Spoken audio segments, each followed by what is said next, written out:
Good morning to all. Myself Vijaypal, PGT History, Government Senior Secondary School, Rodai, Rewadi, Class 11th, Chapter 2nd, लेखन कला और शहरी जीवन भाग 2 में आप सभी का स्वागत करता हूँ। पाठ के उद्देश्य। प्यारे बच्चों, पाठ के उद्देश्य इस प्रकार हैं। पहला, मेसोपोटामिया अर्थात इराक में लेखन कला के विकास की प्रक्रिया को जानना। दूसरा, मेसोपोटामिया की लेखन प्रणाली को समझना।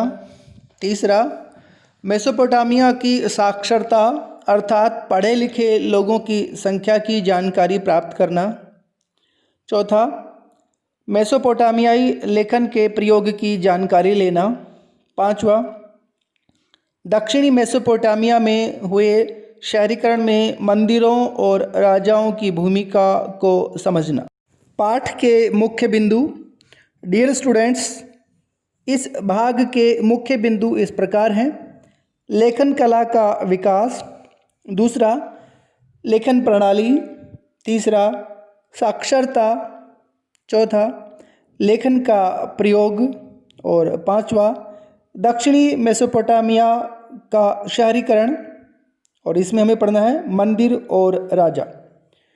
तो इस भाग के इन सभी बिंदुओं पर एक एक करके चर्चा शुरू करते हैं।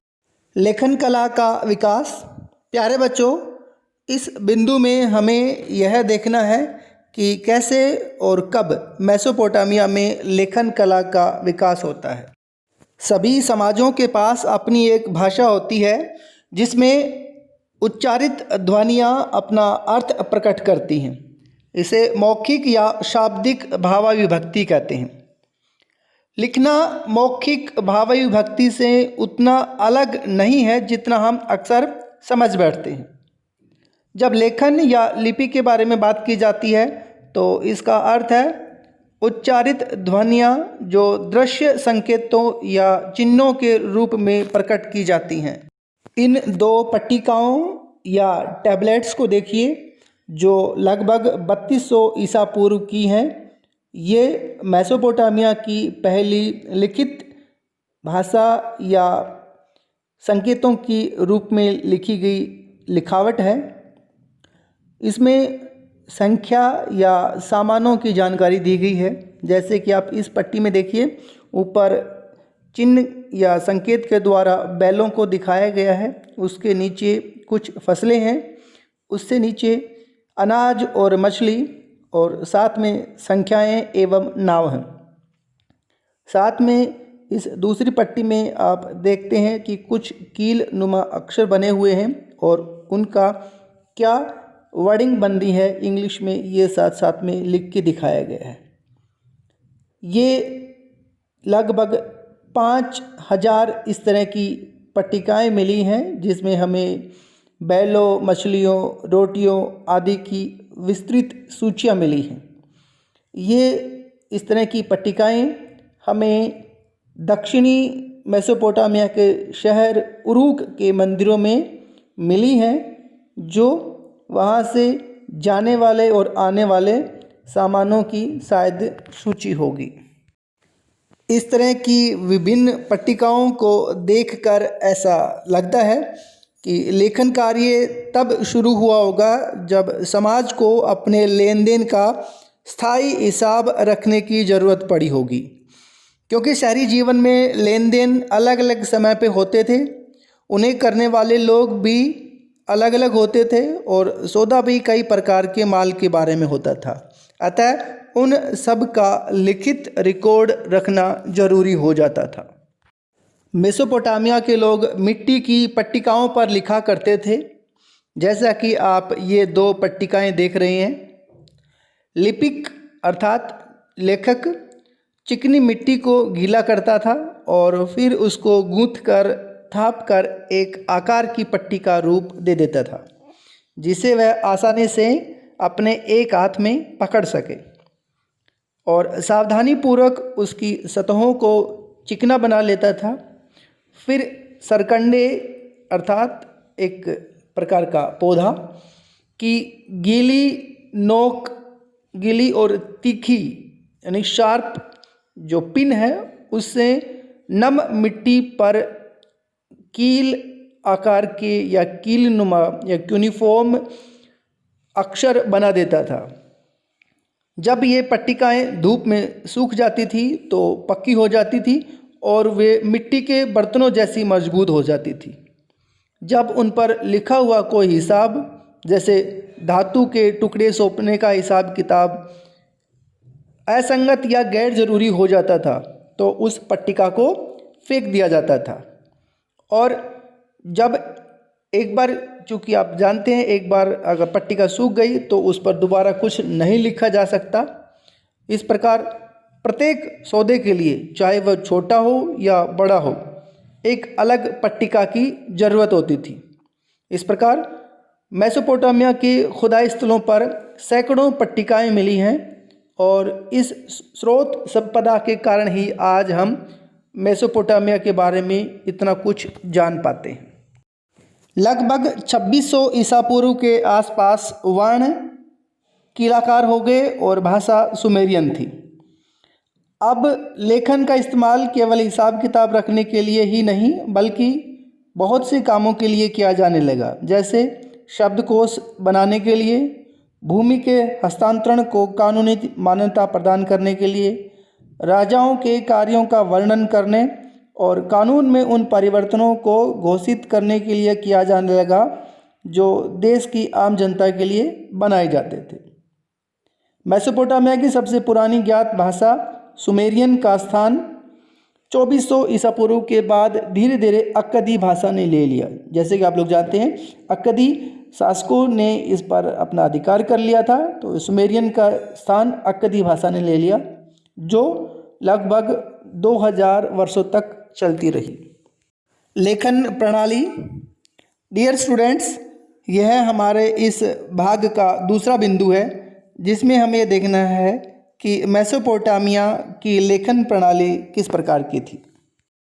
जिस ध्वनि के लिए कीलाक्षर या कीलाकार चिन्ह का प्रयोग किया जाता था वह एक अकेला व्यंजन या स्वर नहीं होता है, जैसे कि हिंदी या अंग्रेजी या दूसरी भाषा में होता है। उदाहरण के लिए अंग्रेजी के वर्ण ABCD इस तरह, या हिंदी के A, A, I, I, U, बल्कि एक अक्षर, पूरा एक अक्षर था जो कीलाकार भाषा में लिखा जाता था। जैसे अंग्रेजी में पुट, इन, आउट, इस तरह के शब्द बनते हैं।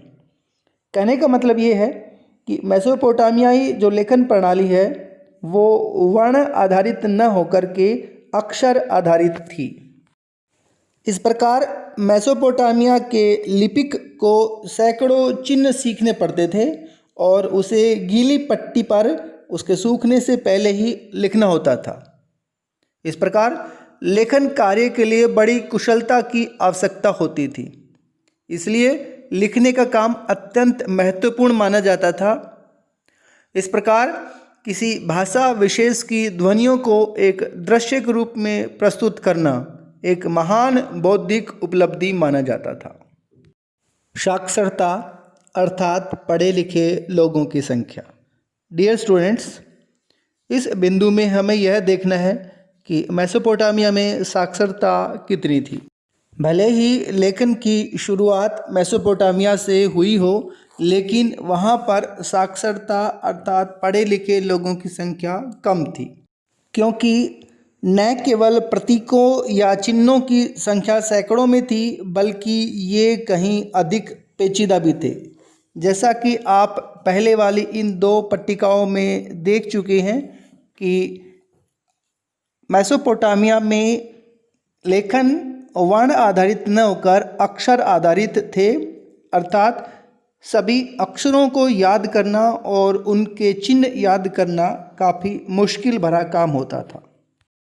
अगर राजा पढ़ा लिखा था तो वह चाहता था कि प्रशस्तिपूर्ण अभिलेखों में उन तथ्यों का उल्लेख अवश्य किया जाए जो राजा की प्रशंसा करते हो।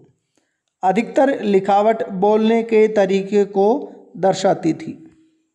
एक अधिकारी द्वारा लिखा गया पत्र राजा को पढ़कर सुनाया जाता था। इसलिए उसकी शुरुआत राजा को संबोधित करते हुए होती थी, जिसमें ये बताया जाता था कि राजा के द्वारा क्या काम सौंपा गया था और सौंपे गए काम को किस प्रकार पूरा किया गया है। इसे हम एक उदाहरण से समझ सकते हैं। सृष्टि के बारे में अर्थात दुनिया के बारे में लिखे गए एक लंबे पौराणिक काव्य अर्थात एक पुरानी कहावत या कहानी के अंत में यह लिखा गया है, इन काव्य पंक्तियों को सदा याद रखा जाए और बड़े बूढ़े लोग इन्हें छोटों को पढ़ाएं, बुद्धिमान और विद्वान लोग इन पर चर्चा करें, पिता इन्हें अपने पुत्रों के लिए बार बार दोहराएं, यहाँ तक कि गवालों के कान भी इन पंक्तियों को सुनने के लिए सदा खुले रहें। इस उदाहरण से स्पष्ट होता है कि राजा के द्वारा ये कोशिश की जाती थी कि उसकी प्रशंसा न केवल वर्तमान लोग बल्कि आने वाली पीढ़ियां भी जान सके, कर सके। लेखन का प्रयोग। डियर स्टूडेंट्स, यह हमारे इस भाग का अगला बिंदु है, जिसमें हमें देखना है कि मेसोपोटामिया में लेखन का प्रयोग किन किन कार्यों के लिए किया जाता था। शहरी जीवन, व्यापार और लेखन कला के बीच के संबंधों को उरूक के एक प्राचीन शासक एन मरकर के बारे में लिखे एक सुमेरियन महाकाव्य में स्पष्ट किया गया है। मेसोपोटामिया की परंपरागत कथाओं के अनुसार उरूक एक अत्यंत सुंदर शहर था, जिसे केवल शहर कहकर पुकारा जाता था। सुमेर के व्यापार की पहली घटना को शासक एन मरकरकर के साथ जोड़ा जाता है।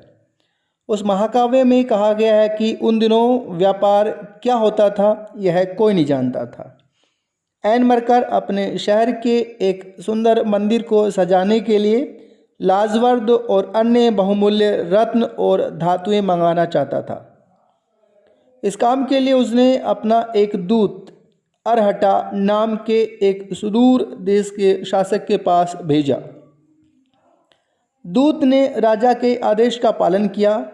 रात में वह चांद तारों की रोशनी और उनसे सूचित दिशा के अनुसार और दिन में सूरज के बताए मार्ग पर आगे बढ़ता गया। वह रास्ते में आने वाले ऊंचे ऊंचे पहाड़ों को लांघने के लिए ऊपर चढ़ता और उतरता।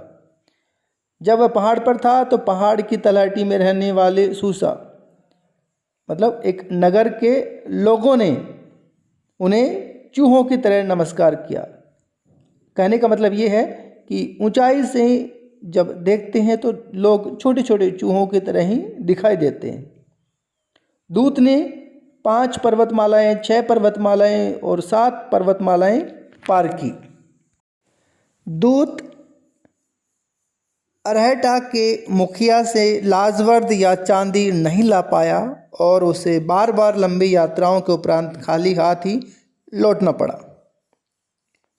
इसी तरह उरूक के राजा की ओर से उसको बार बार धमकियां मिलती रही और आश्वासन भी मिलता रहा। अंत में दूत इतना चकरा गया कि अपनी बात को सही तरीके से व्यक्त नहीं कर पाया। तब राजा एनमरकर ने अपने हाथ से चिकनी मिट्टी की पट्टिका बनाई और उस पर शब्द लिख दिए। हालांकि उन दिनों मिट्टी पर शब्द लिखने का रिवाज नहीं था। जब लिखी हुई पट्टिका दूत ने अरेटा के शासक के हाथों में दी तो उसने उसकी जांच की। उच्चारित शब्द कील अर्थात कीलाकार शब्द थे। उसे देखते ही राजा की त्योरियां चढ़ गई। उसने पट्टिका पर नज़र गड़ाए रखी। हालांकि इस घटना को शाब्दिक रूप से सत्य नहीं माना जाना चाहिए, लेकिन इससे यह निष्कर्ष निकाला जा सकता है कि मेसोपोटामिया की विचारधारा के अनुसार सर्वप्रथम राजा ने ही व्यापार और लेखन की व्यवस्था की थी। यह काव्य हमें यह भी बताता है कि लेखन कार्य सूचना इकट्ठी करने और दूर दूर भेजने का साधन तो था ही, साथ ही मेसोपोटामिया की शहरी संस्कृति की उत्कृष्टता की भी झलक मिलती है। दक्षिणी मेसोपोटामिया का शहरीकरण, मंदिर और राजा।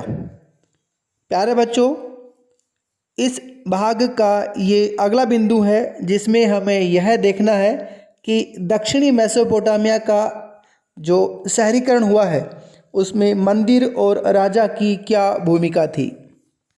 लगभग 5000 ईसा पूर्व से दक्षिणी मेसोपोटामिया में बस्तियों का विकास होने लगा था। इन बस्तियों में से कुछ ने प्राचीन शहरों का रूप ले लिया था। ये शहर कई तरह के थे। पहले वे जो मंदिरों के चारों ओर विकसित हुए, दूसरे जो व्यापार के केंद्रों के रूप में विकसित हुए, और शेष शाही शहर थे। हमें इस भाग में पहले 2 प्रकार के मंदिरों के बारे में चर्चा करनी है। बाहर से आकर बसने वालों ने अपने गांव में कुछ चुने हुए स्थानों पर मंदिरों को बनाना या उनका पुनर्निर्माण करना शुरू किया। सबसे पहला ज्ञात मंदिर एक छोटा सा देवालय अर्थात देवता का आलय या घर था, जो कच्ची ईंटों का बना हुआ था। मंदिर विभिन्न प्रकार के देवी देवताओं के निवास स्थल थे, जैसे उर जो चंद्र देवता था और इन्नाना जो प्रेम व युद्ध की देवी थी। ये मंदिर ईंटों से बनाए जाते थे और समय के साथ साथ बड़े होते गए। कुछ प्रारंभिक मंदिर घरों से अलग किस्म के नहीं होते थे, क्योंकि मंदिर भी किसी देवता का घर ही होता था। लेकिन मंदिर की बाहरी दीवारें कुछ खास अंतरालों के बाद भीतर और बाहर की ओर मुड़ी हुई होती थी। यही मंदिरों की विशेषता थी। साधारण घरों की दीवारें ऐसी नहीं होती थी। मंदिरों में पूजा का केंद्र बिंदु देवता होता था। लोग देवी देवताओं के लिए अन्न, दही, मछली लाते थे। मंदिरों की फर्श के नीचे मछली की हड्डियां मिली हैं, इस आधार पर ऐसा कहा जाता है। आराध्य देव अर्थात जिसकी हम पूजा करते हैं, सैद्धांतिक रूपों से खेतों, मत्स्य क्षेत्रों और स्थानीय लोगों के पशुधन का स्वामी माना जाता था। समय के साथ साथ मंदिरों में धार्मिक गतिविधियों के अलावा अन्य क्रियाएं भी होने लगी, जैसे कुछ सामूहिक क्रियाएं, तेल निकालना, अनाज पीसना, काटना, ऊनी कपड़ों को बुनना आदि यहीं पर किए जाने लगे। इसी तरह व्यापारियों के संबंधित क्रियाकलाप या पूरे समुदाय से संबंधित कार्यक्रम यहीं पर ही आयोजित किए जाने लगे और धीरे धीरे मंदिर एक मुख्य शहरी संस्था का रूप लेता गया। हालांकि मेसोपोटामिया में ज़मीन प्राकृतिक रूप से उपजाऊपन लिए थी, लेकिन पानी को लेकर कई बार लोगों में झगड़े होते रहते थे और जब किसी क्षेत्र में लंबे समय तक लड़ाई चलती थी तो मुखिया लड़ाई जीतने के लिए अपने साथियों या अनुयायियों पर आधारित होते थे और लूट का माल आपस में बांटकर उनको खुश रखते थे। समय के साथ साथ इन मुखियाओं या राजाओं ने कुछ कल्याणकारी कार्यों पर भी ध्यान देना शुरू कर दिया और इस प्रकार लोगों में या अपने समुदाय में अपना प्रभाव बढ़ाने का प्रयास करने लगे। विजेता मुखियाओं ने कीमती भेंटों को देवताओं पर अर्पित करना शुरू कर दिया, जिससे कि समुदाय के मंदिरों की सुंदरता बढ़ जाए। उन्होंने लोगों को उत्कृष्ट पत्थरों और धातुओं को लाने के लिए दूर दूर भेजा, जो देवता और समुदाय को लाभ पहुंचा सके तथा मंदिर की धन संपदा के वितरण का और मंदिरों में आने जाने वाली वस्तुओं का हिसाब किताब रख कर प्रभावी तरीके से संचालन कर सके। जैसा कि एन मरकर से जुड़ी कविताएं व्यक्त करती हैं कि इस व्यवस्था ने राजा को ऊंचा स्थान दिलाया तथा समुदाय पर उसका पूर्ण नियंत्रण स्थापित कर दिया। चूँकि मुखिया और लोगों को एक दूसरे की ज़रूरत थी या एक दूसरे के साथ की आवश्यकता थी, इसलिए मुखिया लोगों ने ग्रामीणों को अपने पास बसने के लिए प्रोत्साहित किया, जिससे कि वे आवश्यकता पड़ने पर तुरंत अपनी सेना इकट्ठी कर सके। इसके अलावा लोग एक दूसरे के आसपास रहने से स्वयं को अधिक सुरक्षित महसूस कर सके। उरूक, जो उन दिनों सबसे पुराने मंदिर नगरों में से एक था, से हमें सशस्त्र वीरों और उनसे हताहत हुए शत्रुओं के चित्र मिलते हैं। सावधानी पूर्वक किए गए पुरातत्वीय सर्वेक्षणों से पता चला है कि 3000 ईसा पूर्व के आसपास जब उरूक नगर का 250 हेक्टेयर भूमि में विस्तार हुआ तो उसके कारण दर्जनों छोटे छोटे गांव उजड़ गए और बड़ी संख्या में आबादी का विस्थापन हुआ। उसका यह विस्तार शताब्दियों बाद फले फूले मोहनजोदड़ो नगर से 2 गुना था। यहाँ यह भी उल्लेखनीय है कि उरूक नगर की रक्षा के लिए उसके चारों ओर काफ़ी पहले ही एक मजबूत दीवार अर्थात प्राचीर बना दी गई थी। उरूक नगर 4200 ईसा पूर्व से 400 ईसा पूर्व तक बराबर अपने अस्तित्व में बना रहा। साथ ही उरूक नगर के क्षेत्र का भी विस्तार होता गया। उदाहरण के लिए 2800 ईसा पूर्व के आसपास इसका विस्तार बढ़कर 400 हेक्टेयर में फैल गया था। युद्ध बंदियों और स्थानीय लोगों को अनिवार्य रूप से मंदिर का अथवा प्रत्यक्ष रूप से शासक का काम करना पड़ता था। कृषि कर भले ही न देना पड़े, पर काम करना अनिवार्य था। जिन्हें काम पर लगाया जाता था उन्हें काम के बदले अनाज दिया जाता था। सैकड़ों ऐसी राशन सूचियाँ मिली हैं जिनमें काम करने वाले लोगों के नामों के आगे उन्हें दिए जाने वाले अनाज, कपड़े और तेल आदि की मात्रा लिखी गई है। एक अनुमान के अनुसार इन मंदिरों में से एक मंदिर को बनाने के लिए 1500 आदमियों ने 5 साल तक प्रतिदिन 10 घंटे काम किया था। शासक के हुक्म से आम लोग पत्थर खोदने, धातु खनिज लाने, मिट्टी से ईंट तैयार करने और मंदिर में लगाने तथा सुदूर देशों में जाकर मंदिर के लिए उपयुक्त सामान लाने के कामों में जुटे रहते थे। इसकी वजह से 3000 ईसा पूर्व के आसपास उरूक में खूब तकनीकी प्रगति भी हुई। अनेक प्रकार के शिल्पों के लिए कांसे के औजारों का प्रयोग होता था। वास्तुविदों ने ईंटों के स्तंभों को बनाना सीख लिया था, क्योंकि उन दिनों बड़े बड़े कमरों की छतों के बोझ को संभालने के लिए शहतीर बनाने अर्थात लंबे लकड़ी के लट्ठे बनाने के लिए उपयुक्त लकड़ी नहीं मिलती थी। सैकड़ों लोगों को चिकनी मिट्टी के शंकु अर्थात कोन बनाने और पकाने के काम में लगाया जाता था। इन शंकुओं को भिन्न भिन्न रंगों में रंग कर मंदिरों की दीवारों में लगाया जाता था, जिससे वे दीवारें विभिन्न रंगों से सुशोभित हो जाती थी। मूर्ति कला के क्षेत्र में भी उच्च कोटि की सफलता प्राप्त की गई है। इस कला के सुंदर नमूने आसानी से उपलब्ध होने वाली चिकनी मिट्टी की अपेक्षा अधिकतर आयातित पत्थरों से तैयार किए जाते थे। तभी प्रौद्योगिकी के क्षेत्र में भी एक युगांतरकारी परिवर्तन आया, जो शहरी अर्थव्यवस्था के लिए अत्यंत उपयुक्त साबित हुआ, और वह था कुम्हार के चाक का निर्माण।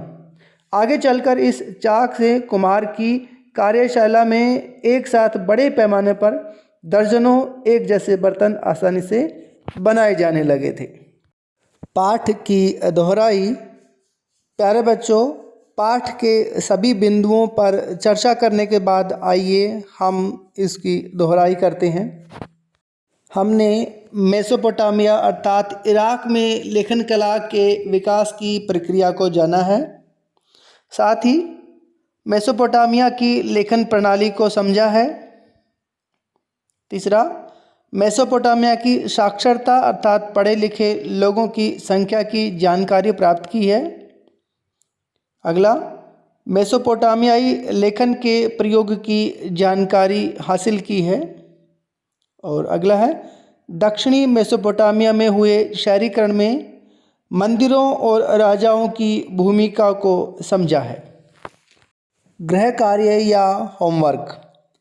प्यारे बच्चों, पाठ के सभी बिंदुओं पर चर्चा करने के साथ पाठ की दोहराई करने के आधार पर आपको गृह कार्य के लिए निम्न प्रश्न दिए जा रहे हैं। पहला प्रश्न है, मेसोपोटामियाई लेखन कार्य काफ़ी जटिल और मुश्किल भरा था। अपने विचार लिखिए। दूसरा प्रश्न, हालांकि लेखन की शुरुआत मेसोपोटामिया से हुई थी, फिर भी वहाँ साक्षरता काफ़ी कम थी, क्यों? तीसरा प्रश्न, आपके विचार से मेसोपोटामिया में लेखन कार्य किन किन कार्यों की पूर्ति के लिए किया जाता था? चौथा प्रश्न, मेसोपोटामिया में शहरों का विकास किस प्रकार हुआ, विशेषकर इनमें मंदिरों और राजाओं की क्या भूमिका थी? और अंतिम प्रश्न, उरूक शहर का उदाहरण देकर समझाइए कि शहरों का विस्तार गांवों के विनाश पर ही हुआ था। डियर स्टूडेंट्स, इस भाग के सभी बिंदुओं पर चर्चा करने, पाठ की दोहराई करने के आधार पर ही आपको ये गृह कार्य के लिए प्रश्न दिए गए हैं। उम्मीद है कि आप इनको सरलता से कर पाएंगे। अगर फिर भी किसी प्रकार की कोई दिक्कत है तो वीडियो को ध्यान से देखिए, सुनिए और इन प्रश्नों को हल कीजिए। आप सभी का बहुत बहुत धन्यवाद।